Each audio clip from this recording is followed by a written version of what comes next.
কথা শুনে বিজেপিকে কারা ভোট দেবে হাত তুলে দেখাও। দেবে কথা ঠিক, হাত নামাও। এটা হলো তোমাদের প্রেম। কুকুরের পায়খানা খেতে রাজি আছি। জামাতের লোকেরা সাথে সাথে বিভিন্ন ধর্মের ভাইয়েরা যেভাবে আমার পেশে দাঁড়িয়েছে, আজ আমি মুখ্যমন্ত্রী হওয়ার উপযুক্ত। শুনছেন না শোনেন না? কেন ছিঁড়া কেতা ধরে যে এরা টানাটানি করতে পারে, আব্বাস সিদ্দিকী কিন্তু আল্লাহ এই সময় হিরো করেছে। কথা কি ভুল বললো? আমার সাথে আসো না না, কারা ভাইজানের জন্য বাবাজির জন্য জীবন দিয়ে হলো লড়াই করতে পারবে দেখাও তো। এরকম সংখ্যা বাংলা একটা শেষ সাক্ষী দেন, শেষ। আমি আব্বাস সিদ্দিকী তোমার নবীর খানদানের বাচ্চা, আমি যদি বলি বিজেপিকে ভোট দে, আমার কথা শুনে বিজেপিকে কারা ভোট দেবে হাত তুলে দেখাও।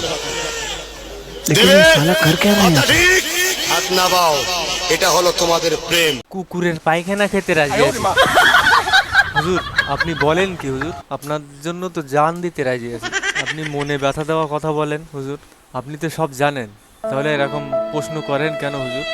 আপনি যদি বলেন যে দেশের প্রধানমন্ত্রী করতে হবে, আমরা করে দেব, শুধু আপনার মুখ দিয়ে বলতে হবে। জামাতের লোকেরা সাথে সাথে বিভিন্ন ধর্মের ভাইয়েরা যেভাবে আমার পেশে দাঁড়িয়েছে, আজ আমি মুখ্যমন্ত্রী হওয়ার উপযুক্ত।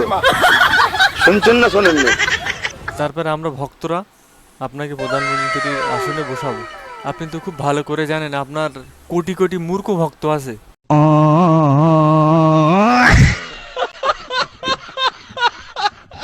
আপনি যদি বলেন তাহলে আপনাকে তো যা বলবেন তাই করবে। কেন এরকম প্রশ্নের সম্মুখীন করেন আমাদের? ওই যে আপনি দেখলেন না, আপনি বলার সঙ্গে সঙ্গে কত মূর্খ ভক্ত হাত তুলে দেখালো। আপনি যেটা বলবেন সেটা করব, যেটা বলবেন। কেন আপনি এরকম মনে ব্যথা দেন? আপনাকে আমরা নিজের জানের থেকে বেশি ভালোবাসি। আপনি বলেন একবার কি করতে হবে আপনার, করে দেব। আমরা মূর্খ ভক্ত আছি আপনার। দর্শক তোমরা তো দেখলে ভিডিওটা, ওই ভণ্ড আব্বাসের যারা অন্ধ ভক্ত তারাই আছে হাত তুলে দেখালো। তো এরকম অন্ধ ভক্ত, অশিক্ষিত ভক্ত অনেক আছে ওই ভণ্ড আব্বাসের। তো যাই হোক, ও যদি বলে বিজেপিতে ভোট দিতে তাও দেবে সবাই, যদি বলে জান দিতে তাও দেবে সবাই, হাত তুলে দেখাচ্ছে। তো আমরা জানি কিছুদিন আগে কোনো এক বক্তা বলেছিল যে ধরেন আল্লাহ আমাকে নবী করে পাঠিয়েছে, এরকম উদাহরণ দিয়েছিল। সে ভিডিও আমার চ্যানেলে আছে, অবশ্যই আমি ডিসক্রিপশনে লিঙ্ক দিয়ে দেবো, দেখে নেবে। শুধু এটাই বলেছে ধরেন আল্লাহ আমাকে নবী করে পাঠিয়েছে, কোনো একটা উদাহরণ দিতে গিয়ে এটা বলেছিল। তাকে নিয়ে এই ভণ্ড আব্বাসের অন্ধ ভক্তরা কত গালাগালি, কত কি বললো সেই সময়। সেটা জাস্ট একটা উদাহরণ ছিল। তো এখন তোমরা ভণ্ড আব্বাসের যারা অন্ধভক্ত আছে তারা কি বলবে বলো, কমেন্টে জানাও। আর তোমাদের আব্বাস সিদ্দিকের যেটা মন চায় সেটা করে দাও।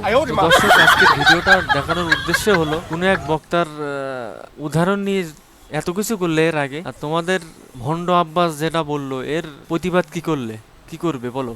তো দর্শক ভিডিওটা ভালো লাগলে শেয়ার করবে, আর এই ধরনের নিত্য নতুন ভিডিও পেতে আমাদের এই চ্যানেলটি সাবস্ক্রাইব করবে, আর ফেসবুক পেজটি ফলো করবে। তো চলো আজকের ভিডিওটা এতটুকুই, আবার দেখা হবে অন্য কোনো ভিডিওয়। ততক্ষণের জন্য সবাই ভালো থাকবে, সুস্থ থাকবে। আসসালামু আলাইকুম ওয়া রাহমাতুল্লাহি ওয়া বারাকাতুহু।